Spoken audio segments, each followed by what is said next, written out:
नमस्कार साथियों, आप सभी का हार्दिक स्वागत और अभिनंदन है ऑनलाइन एग्रीकल्चर के ई लर्निंग प्लेटफॉर्म पे।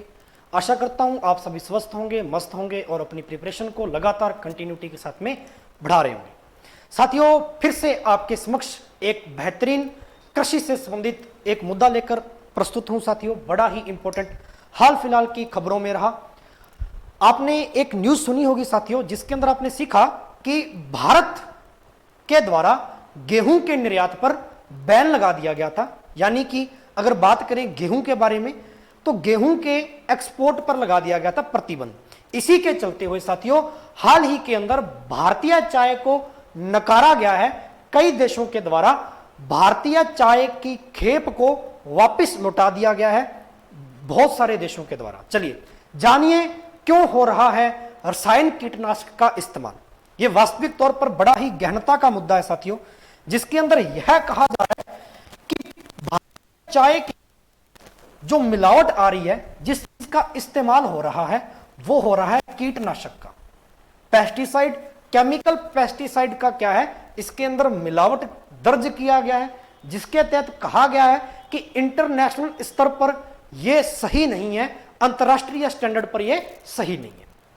चलिए अगर बात करते हैं कृषि के अंदर, तो वास्तविक तौर पे कृषि निर्यात और आयात के अंदर भारत जो है वो विश्व के अंदर चौथे पायदान पर अपना स्थान रखता है। इसके चलते हुए अगर अपने और समझने की बात करें, तो भारत कृषि को ध्यान में रखते हुए उभर कर सामने आता है। चाहे फिर वो भारत का कृषि बजट हो, चाहे भारत के बजट में कृषि की अर्थव्यवस्था हो।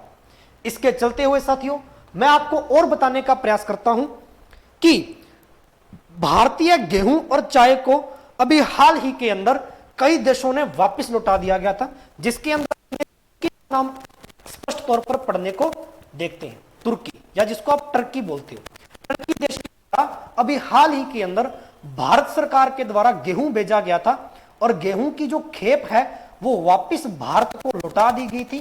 टर्की के क्या कहकर लौटा दी गई थी साथियों? जब गेहूं की जांच की गई तो उसमें कहा गया कि रुबेला नाम का एक पैरासाइट, एक परजीवी है, जो कि गेहूं के अंदर वास्तविक तौर पर क्या है, प्राप्त हुआ है। इसी के चलते हुए टर्की ने क्या किया, यह कहते हुए कि रुबेला नाम का जो पैरासाइट है, जिसकी वजह से स्किन से संबंधित डिजीज है, वहां के लोगों के अंदर देखे गए हैं। इसके चलते हुए वापस जो गेहूं की खेप भारत ने भेजी थी टर्की को, वो टर्की ने वापस भारत को भेज दिया। ऐसा ही कुछ चाय के साथ में हुआ साथियों। इसीलिए खबर जो निकल कर आई है सामने, वो है भारतीय चाय को क्यों नकारा गया। नकारने के पीछे सबसे जो मुख्य कारण था वो ये था, कीटनाशक और रसायनों की मात्रा तय सीमा से अधिक पाई गई चाय के अंदर। जानेंगे कि सर जी चाय के अंदर कीटनाशक की मात्रा क्यों ज्यादा पाई गई, इसके पीछे का कारण क्या है साथियों। इसके पीछे का कारण भी अभी अपने सीखने का प्रयास करेंगे। देखिए, हाल ही के अंदर भारतीय चाय निर्यातक टी एक्सपोर्ट जो यूनियन है, या टी बोर्ड ऑफ इंडिया जो है, इसके द्वारा भी हाल ही में एक बयान के अंदर बताया गया कि मुद्दा वास्तविक तौर पे था क्या। चलिए साथियों, थोड़ा और समझने का प्रयास करते हैं। इसी के चलते हुए आपने एक श्रीलंका का मुद्दा पढ़ा था साथियों, और श्रीलंका के मुद्दे के अंदर आपने यह सीखा था कि श्रीलंका का मुख्य जो हिस्सा है चाय का, वो यूक्रेन और रूस को जाता है, क्योंकि वास्तविक तौर पे चीन के बाद में श्रीलंका ही आता है विश्व के अंदर चाय उत्पादकता में। प्रथम स्थान पर चीन आता है और दूसरे स्थान पर श्रीलंका है और तीसरे स्थान पर केन्या नाम का कोई एक देश है। केन्या के बारे में सभी जानते हैं। ये तीन सबसे ज्यादा उत्पादित देश है वैश्विक स्तर पर। यदि और समझने का प्रयास करें तो ध्यान दीजिएगा, यहां पर समझ सकते हैं इस बात को। श्रीलंका दूसरा स्थान रखता है चाय की प्रोडक्टिविटी में, उत्पादकता में। इसी के साथ में श्रीलंका की जो अधिकांशतः चाय है वो जाती है कहां पे बेचने के लिए, रूस और यूक्रेन। और आपको पता है साथियों कि पिछले कुछ महीनों से रूस और यूक्रेन क्राइसिस चल रहा है, वॉर चल रही है, जिसकी वजह से श्रीलंका की चाय जो है वो वहां जाने से रुक गई। अब सर जी चाय अगर वहां नहीं जा रही तो सर जी क्या होगा फिर? वहां से कुछ चीजें और भी मंगवाता हुआ श्रीलंका, फर्टिलाइजर, मैंने बताया था रूस सबसे ज्यादा फर्टिलाइजर की उत्पादकता करता है। अब श्रीलंका चाय के बदले उर्वरक मंगवाता है। अगर उर्वरक रूस से श्रीलंका तक नहीं पहुंच रहे हैं तो इसका मतलब है कि चाय की पैदावार भी अब अच्छे से नहीं हो रही होगी। बिल्कुल। और श्रीलंका में तो वैसे ही आपको पता है इकोनॉमिकल क्राइसिस चल रहा था, आर्थिक संकट से जूझ रहा है श्रीलंका अच्छे से। ठीक है जी, चलिए। इसकी वजह से श्रीलंका के अंदर भी पैदावार क्या अब कम होने लगी है। इसके चलते हुए भारत क्या करता है, इसके बाद में आता है भारत का। साथियों, भारत की अगर बात करें तो भारत भी एक ऐसा देश है जो क्या करता है, चाय का निर्यात करता है, यानी चाय को बाहर भेजता है। अब चीन देखने में तो ऐसे लगता है कि सर जी सबसे ज्यादा उत्पादकता रखता है, लेकिन मैं आपको एक बड़ा ही रोचक तथ्य बताने वाला हूं।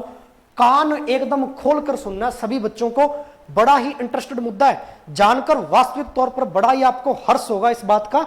और इस बात के लिए आपको ऐसा भी होगा कि सर वास्तविक तौर पर ऐसा मुद्दा है क्या? बिल्कुल है साथियों।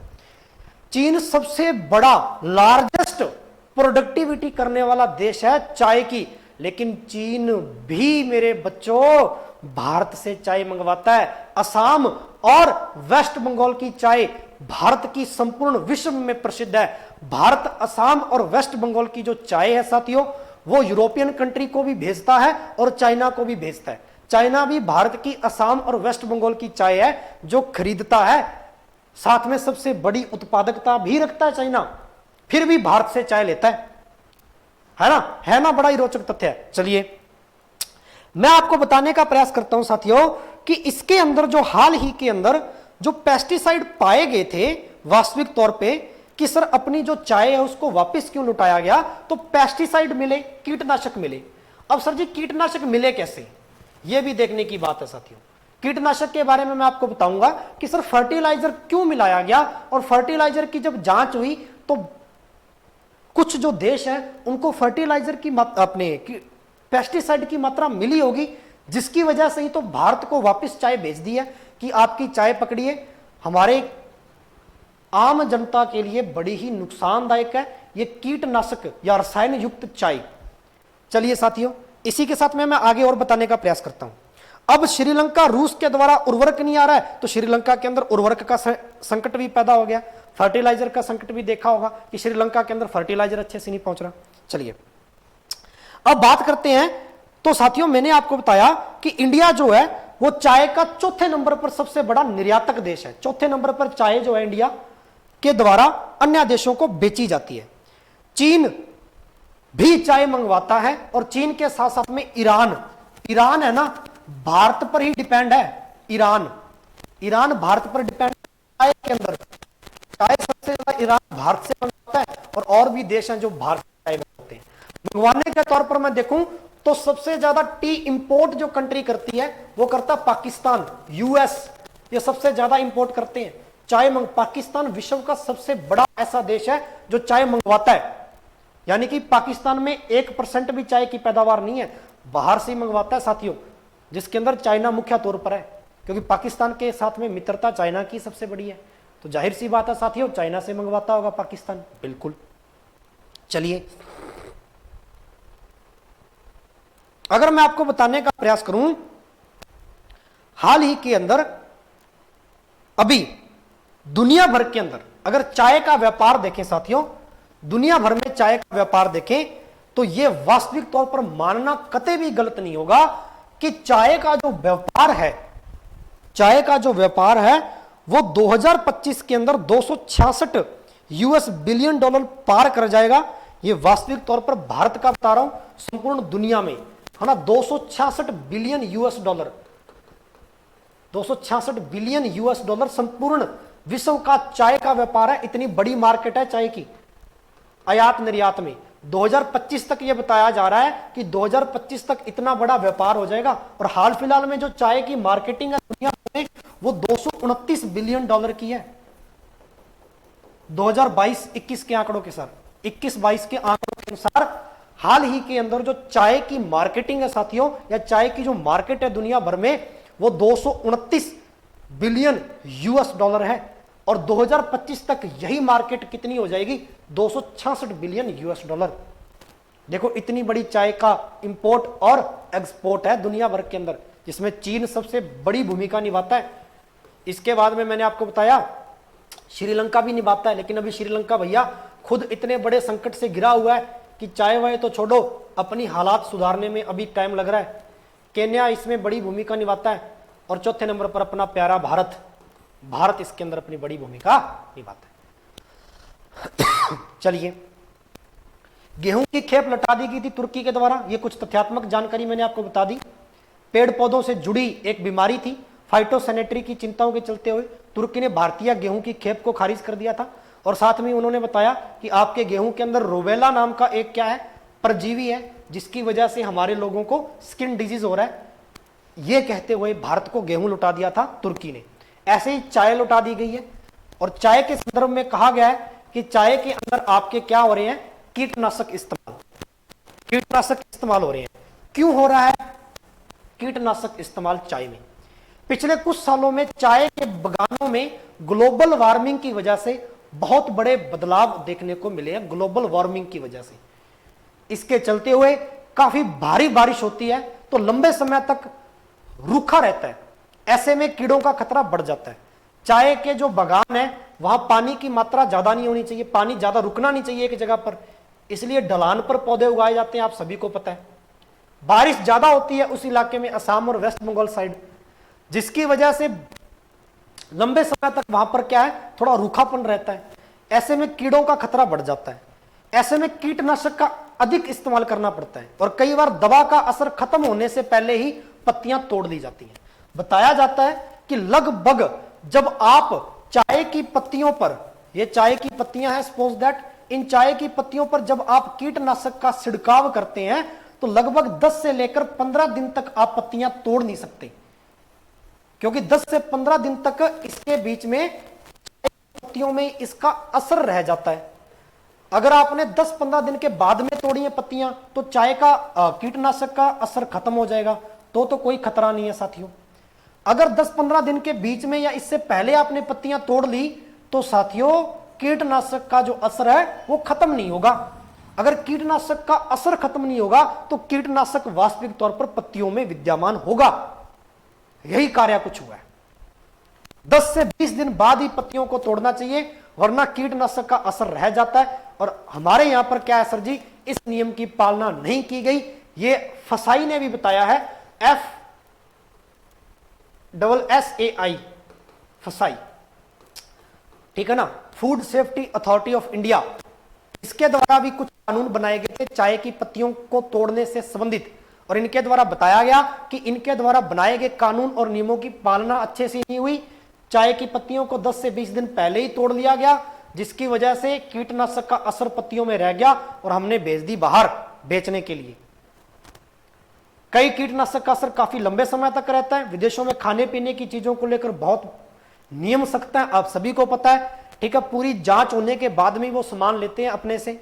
जब जांच हुई तो कीटनाशक विद्यमान मिला चाय की पत्तियों में, जिसकी वजह से भारतीय चाय को नकारा गया और खेप जो थी चाय की वो कई देशों ने भारत को वापस लौटा दी कि पकड़िए आपकी चाय, ठीक है ना। ये सारी की सारी बात है जो वास्तविक तौर पर हुई। इसके अंदर बताया जा रहा है कि प्रोडक्टिविटी है, अब की बार जो प्रोडक्शन किया गया वो 1.2 बिलियन किलोग्राम किया गया, ठीक है जी, इस वित्त वर्ष 2022 के अंदर।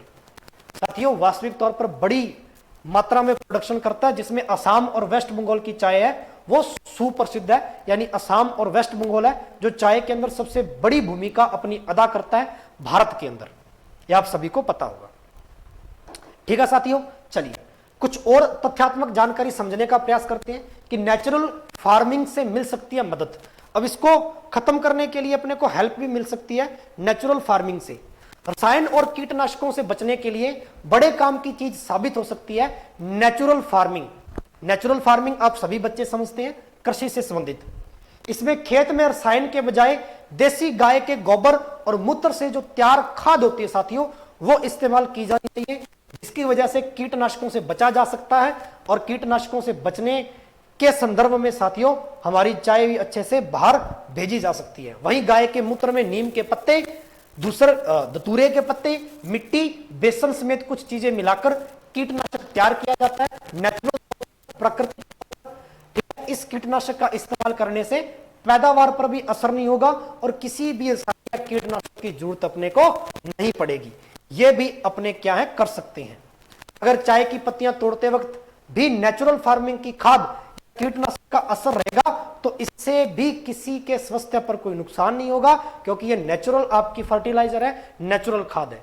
ठीक है जी, इतनी बात समझ में आई। तो ये इसका निवारण भी बताया गया है कि अगर चाय की कृषि के अंदर आप ज्यादा कीटनाशक का इस्तेमाल कर रहे हैं जिसकी वजह से आपकी चाय बाहर नहीं जा पा रही है, ठीक है जी, स्वास्थ्य पर प्रभाव पड़ रहा है दुनिया के लोगों पर, तो आप कीटनाशकों को कम कर सकते हैं। कम करने के तौर पर आपको नेचुरल फार्मिंग करनी पड़ेगी। और नेचुरल फार्मिंग किस प्रकार से कर सकते हैं ये मैंने आपको समझा दिया है कि आप गाय के मूत्र और गोबर से जो बनी हुई खाद है उसका प्रयोग करें, जिसकी वजह से कीटनाशकों के इस्तेमाल से बचा जा सकता है साथियों। ठीक है जी, आशा करता हूं पूरा मुद्दा आपको समझ में आया होगा वास्तविक तौर पर कि मुद्दा था क्या, भारत की चाय को क्यों हाल ही के अंदर अवॉइड किया जा रहा है अन्य देशों के द्वारा, और गेहूं को क्यों लुटाया गया था टर्की के द्वारा या तुर्की के द्वारा। ठीक है जी, चलिए साथियों, अच्छे से आपको समझ में आया है आज का ये किस्सा, आज का ये मुद्दा। ज्यादा से ज्यादा वीडियो आपको शेयर करनी है अन्य मित्रों और अन्य साथियों तक, ताकि वो भी इस वीडियो का लाभ प्राप्त कर सके। ज्यादा से ज्यादा आपको लाइक भी करनी है। वीडियो आपके लिए बड़ी ही अच्छी और तथ्यात्मक जानकारी लेकर प्रस्तुत होते हैं, प्रतिदिन भी होंगे और आगे भी आपके ऐसे रोचक वीडियो आते रहेंगे साथियों। रोचक वीडियो देखने के लिए आपको हमारा चैनल सब्सक्राइब करना पड़ेगा, बेल आइकन को प्रेस करना, ताकि नोटिफिकेशन आप सभी विद्यार्थियों तक पहुंचता रहे। इसी के साथ में मिलते हैं कल नए मुद्दे के साथ में। तब तक के लिए पढ़ते रहिए, आगे बढ़ते रहिए। अलविदा, धन्यवाद, जय हिंद, जय भारत।